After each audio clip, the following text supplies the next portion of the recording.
अस्सलामुअलैकुम। ये वीडियो है नेशनल डिफेंस यूनिवर्सिटी जो कि इस्लामाबाद में है, इससे रिलेटेड। इसमें इस वक्त एडमिशन स्टार्ट हो चुके हैं फॉल 2024 सेशन के लिए। तो इस वीडियो में हम देखेंगे कौन कौन से बैचलर्स के, मास्टर्स के, एमफिल के और पीएचडी के प्रोग्राम्स ऑफ़र हो रहे हैं, उनका एलिजिबिलिटी क्राइटेरिया क्या होगा, लास्ट डेट क्या है अप्लाई करने की। इसके अलावा एंट्री टेस्ट का पैटर्न और सैम्पल टेस्ट पेपर्स वगैरह भी मैं आपको दिखाऊंगी, और मेरिट फार्मूला क्या होगा और कौन कौन सी रिजल्ट सीज इस यूनिवर्सिटी में ऑफ़र होती हैं। तो आइए वीडियो स्टार्ट करते हैं। इसमें यहाँ पर जो पीएचडी के प्रोग्राम्स हैं इवनिंग के, ये इसमें ऑफ़र हो रहे हैं। गवर्नमेंट एंड पब्लिक पॉलिसी है, पीस एंड कॉन्फ्लिक्ट स्टडीज़ है, स्ट्रेटेजिक स्टडीज़ है, लीडरशिप एंड मैनेजमेंट स्टडीज़ है।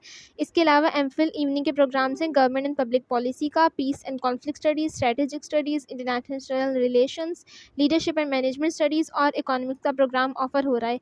इसके बाद बीएस जो मॉर्निंग वाले प्रोग्राम्स हैं 4 साल के, उसमें गवर्नमेंट एंड पब्लिक पॉलिसी है, पीस एंड कॉन्फ्लिक्ट स्टडीज़ है, स्ट्रेटेजिक स्टडीज़ है, इंटरनेशनल रिलेशंस है, लीडरशिप एंड मैनेजमेंट साइंसेज़ है और इकोनॉमिक्स है। इसके अलावा बीएस के जो थर्ड ईयर के एडमिशन्स हैं, जिसे हम फिफ्थ सेमेस्टर या फिर ब्रिजिंग सेमेस्टर भी कहते हैं, जो आप 14 ईयर्स ऑफ एजुकेशन के बाद कर सकते हैं। यानी कि अगर आपने इंटरमीडिएट के बाद 2 साल का आपने बीएससी किया हुआ है तो आप इसमें अप्लाई कर सकते हैं। तो इसमें भी यही वाले जो 6 प्रोग्राम्स हैं ऑफ़र हो रहे हैं, जो मैं आपको पीछे बीएस में बता चुकी हूँ। इसके अलावा अगर हम इनकी अप्लाई करने का तरीकाकार देखें तो आप इनकी वेबसाइट पर जाकर ऑनलाइन अप्लाई कर सकते हैं, फॉर्म फिल कर लेंगे। तो ये जो इनके एडमिशन पोर्टल का लिंक है ये आपको नीचे डिस्क्रिप्शन बॉक्स में से मिल जाएगा। इसके अलावा अगर हम शेड्यूल चेक करें तो इन तमाम ही प्रोग्राम्स में अप्लाई करने की जो लास्ट डेट है वो 21 जून 2024 है। और इसकी अगर मैं आपको एंट्री टेस्ट की डेट्स बताऊँ तो यहाँ पर बीएस और ब्रिजिंग सेमेस्टर के लिए एंट्री टेस्ट 24 से 28 जून के दरमियान लिए जाएंगे। एमफिल का जो गैट जी का टेस्ट होता है ये 3 से 5 जुलाई के दरमियान लिया जाएगा, और पीएचडी का जो गैट एस का टेस्ट है वो 8 से 9 जुलाई के दरमियान लिया जाएगा। उसके बाद अगर हम इस यूनिवर्सिटी का एलिजिबिलिटी क्राइटेरिया देखें तो यहाँ पर सबसे पहले बीएस के लिए है। इसमें आपकी एचएससीसी या फिर ए लेवल आपने किया हुआ है, कोई भी इक्विवेलेंट क्वालिफिकेशन। इसमें कोई भी इन्होंने परसेंटेज नहीं मेंशन किया, लेकिन एटलीस्ट आपकी सेकंड डिवीजन होनी चाहिए, यानी कि बी ग्रेड होना चाहिए। और आपके इंटायर एकेडमिक बैकग्राउंड में, यानी कि ना ही मैट्रिक में ना ही इंटरमीडिएट में आपकी थर्ड डिवीजन किसी में भी नहीं होनी चाहिए, यानी कि किसी भी उसमें सी ग्रेड आपका नहीं आना चाहिए। इसके अलावा जो रिजल्ट अवेटिंग कैंडिडेट्स हैं, सेकेंड ईयर के एग्जाम्स नहीं हुए हैं या फिर रिजल्ट नहीं आया, तो वो अपने फर्स्ट ईयर की बेसिस पर भी इसमें अप्लाई कर सकती हैं। इसमें गैट का टेस्ट नहीं होता है, तो एनडीयू का अपना एंट्री टेस्ट होगा और इंटरव्यू होगा। ये दोनों चीज़ें मैंडेटरी होंगी इसमें एप्लीकेशन यानी कि इसमें अप्लाई करने के लिए। इसके बाद बीएस जो ब्रिजिंग सेमेस्टर है थर्ड ईयर वाला, इसके अंदर आपकी मिनिमम 14 ईयर्स ऑफ एजुकेशन होनी चाहिए, अपने बीए या बीएससी 2 साल का किया हुआ। इसमें भी यही है कि आपकी सेकेंड डिवीजन होनी चाहिए, third division entire academic background में नहीं होनी चाहिए, और इसमें भी आपका इंटरव्यू और जो एनडीयू का अपना एंट्री टेस्ट है वो लास्ट में आपने देना होगा।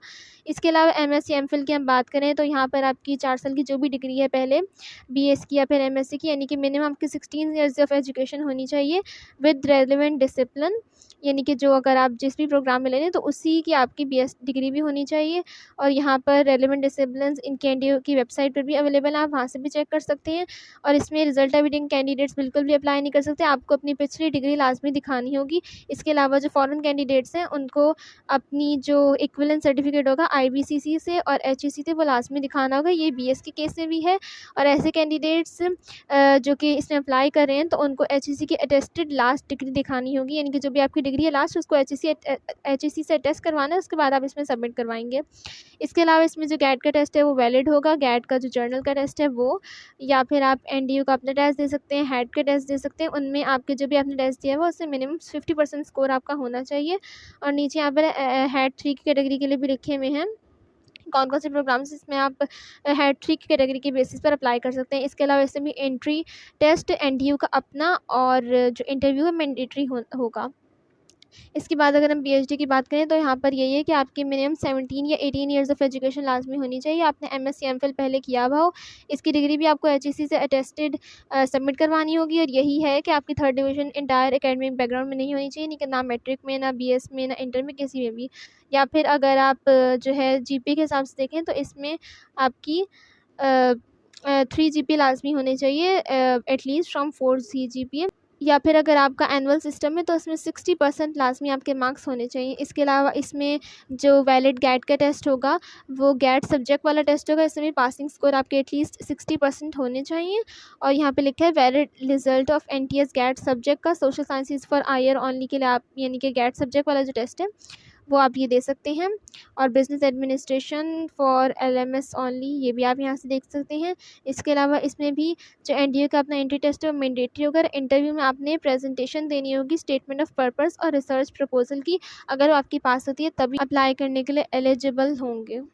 इसके अलावा अगर हम इस यूनिवर्सिटी में रिज़र्व या कोटा सीट्स की एलोकेशन देखें तो BS के लिए यहाँ पर जो है फाटा की 2 सीट्स हैं हर डिपार्टमेंट के अंदर। गिलगित बल्तिस्तान की 1 सीट है, बलूचिस्तान की 1 सीट है। शहीद जो लोग होते हैं उनके जो बच्चे होते हैं उनके लिए 2 सीट्स हैं हर डिपार्टमेंट, डिसेबल्ड के लिए 2 सीट्स हैं। इसके अलावा MS और MPhil के अंदर फाटा की 1 सीट है, गिलगित बल्तिस्तान और बलूचिस्तान की कोई भी नहीं है। शहीद के वार्ड्स के लिए 2 सीट्स हैं और डिसेबल्ड के लिए भी 2 सीट्स हैं। इसमें यही है कि आपने अपना जो डोमिसाइल है उसकी कॉपी लाजमी सबमिट करवानी होगी इसमें अप्लाई करने के लिए। इसके अलावा मेडिकल सर्टिफिकेट भी सबमिट करवाना होगा अगर आप डिसेबल्ड वाली कोटा सीट्स के लिए अप्लाई कर रहे हैं। और there is no concession in the fees structure for candidates applying under quota. इसमें सिर्फ एक रिजर्व सीट्स का क्राइटेरिया है ये, इसमें ये नहीं है कि आपको कोई फ़ीस की में जो है कमी वगैरह होगी। उसके बाद अगर हम इस यूनिवर्सिटी में मेरिट क्राइटेरिया देखें, यानी कि आपके मेरिट किस तरह से बनेगा जब आप इसमें अप्लाई करते हैं, तो BS के लिए सबसे पहले अगर हम बात करें तो आपका जो भी एकेडमिक बैकग्राउंड है, मैट्रिक, इंटरमीडिएट वगैरह, उसकी टोटल 40% वेटेज। इसमें अगर आप ब्रेकअप देखें तो 10% मैट्रिक की लगेगी और 30% इंटरमीडिएट या फिर OA लेवल या फिर कोई भी इक्विवेलेंट क्वालिफिकेशन आपकी जो भी है उसकी लगेगी। इसके अलावा जो नेशनल डिफेंस यूनिवर्सिटी का अपना एंट्री टेस्ट होगा जो कंप्यूटर बेस्ड होता है, CBT का मतलब कंप्यूटर बेस्ड टेस्ट है, तो उसकी 40% वेटेज लगी और इंटरव्यू की 20% वेटेज लगेगी। और इसमें जो पासिंग मार्क्स होंगे 50% होंगे इंटरव्यू के अंदर। इसके अलावा BS ब्रिजिंग सेमेस्टर में भी यही क्राइटेरिया है आपका। और जो MS और MPhil की अगर हम बात करें तो इसमें एकेडमिक बैकग्राउंड की 40% है, जिसमें से BA BSc 2 ईयर्स की है, इक्विवेलेंट कोई भी 15% उसका होगा। मास्टर्स के लिए या उसकी कोई भी इक्विवेलेंट क्वालिफिकेशन के लिए 25%, अगर आपने BS 4 ईयर्स का किया है तो उसके लिए पूरा 40% आपके वेटेज होगी। इसके अलावा GAT G का जो टेस्ट होगा उसकी 10% वेटेज होगी। NDU का अपना टेस्ट मैं पहले आपको बता चुकी हूँ कि अगर आपने GAT का टेस्ट दिया हुआ है तब भी आपको इनका अपना एंट्री टेस्ट देना मैंडेटरी होता है, तो उसके लिए 30% वेटेज लगेगी और इंटरव्यू के लिए 20% वेटेज लगेगी। इसके अलावा कुछ पॉइंट्स यहाँ पर और भी लिखे हैं वो आप यहाँ से देख सकते हैं। देन VHD की अगर हम बात करें तो एकेडमिक बैकग्राउंड की टोटल 35% है। इसमें ब्रेकअप जो है अगर आपने BA BSc किया हुआ है तो उसके 5% लगेंगे, MA MSc किया हुआ है तो 10% लगेंगे, BS 4 साल का तो 15% होगा और MS MPhil उसके बाद अगर आपने BS 4 साल के बाद किया तो उसके 20% होगा। देन GAT का जो सब्जेक्ट का टेस्ट है वो भी कंप्यूटर बेस्ड टेस्ट होता है तो उसकी 20% वेटेज होगी, एंट्री टेस्ट की 20% वेटेज होगी और इंटरव्यू जिसमें आपको प्रेजेंटेशन देनी होगी रिसर्च प्रपोजल और स्टेटमेंट ऑफ पर्पस की, तो उसके लिए 25% वेटेज होगी। बाकी कुछ पॉइंट्स मैं आपको पहले भी कुछ बता चुकी हूँ और कुछ ये डॉक्यूमेंट्स वगैरह लिखे हुए हैं तो ये आप यहाँ से देख सकते हैं। इसके अलावा अगर हम इनके एंट्री टेस्ट के सैम्पल टेस्ट पेपर्स की बात करें तो यहाँ पर मैंने इनकी ऑफिशियल वेबसाइट ओपन की हुई है, मैं आपको दिखा देती हूँ। ये जो इनकी ऑफिशियल वेबसाइट है इसका लिंक आपको नीचे डिस्क्रिप्शन बॉक्स में से मिल जाएगा, तो आप वहाँ से इनके सैम्पल पेपर्स को डाउनलोड कर सकते हैं। आप ये इनकी वेबसाइट इस तरह से खोलेंगे, यहाँ पर आप नीचे आएंगे तो ये डाउनलोड्स के नीचे यहाँ सैम्पल पेपर्स की हेडिंग है, यहाँ से आप ये सैम्पल पेपर्स BS के लिए भी लिखा हुआ है, MPhil GAT के लिए भी लिखा हुआ है और बाकी सारे प्रोग्राम्स के हिसाब से भी लिखा हुआ है कि आप जो है अगर आप इन प्रोग्राम में अप्लाई करें तो आपको ये वाला टेस्ट पेपर देखना चाहिए, तो ये आप यहाँ से सारे ही डाउनलोड कर सकते हैं। इसके अलावा अगर आपको इनका फ़ीस स्ट्रक्चर चाहिए हो, तमाम प्रोग्राम से हमने पीछे देखे थे जिस वक्त जो हैं ऑफ़र हो रहे हैं फॉल 2024 सेशन के लिए, तो उनके फ़ीस स्ट्रक्चर का जो लिंक है वो भी आपको नीचे डिस्क्रिप्शन बॉक्स में से मिल जाएगा, आप उसको ईजिली वहाँ से एक्सेस कर सकते हैं।